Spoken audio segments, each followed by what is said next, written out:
In the Congo area, over 1,000 years ago, the ultimate horror castle was made. The architect was a genocidal warlock king who worshipped Okubi, his culture's equivalent to the Greek god Phobos, the god of fear, and Hades, the god of the underworld and death. He was everything you think of when you hear evil and demonic. He was a cannibal and vampire who is responsible for the deaths of countless Africans. He made Amen look civilized. He was the king of a tribal empire of witches and warlocks who worshipped him and believed him to be the son of Okubi.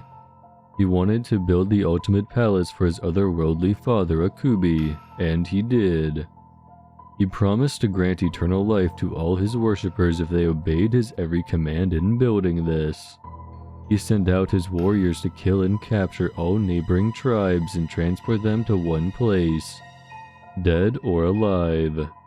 This one place happened to be a sacred burial ground for a different tribe. He created a simple system for dealing with the corpses of his victims. The meat was to be eaten, the blood would be used as paint, the organs would be used in rituals, the bones would be ground up into dust, then used to make strong ceramic-like bricks, and the skin would be turned into human leather. To make matters more sickening, the same system was used for animal victims. He built a giant castle out of bone bricks, then painted the white walls with blood, turning them red, then black. The place was literally made of death.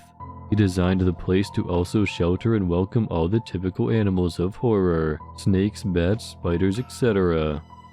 13 years later, after it was finished being built, he used the rest of his victims as sacrifices and used the castle to perform countless demonic rituals until his death.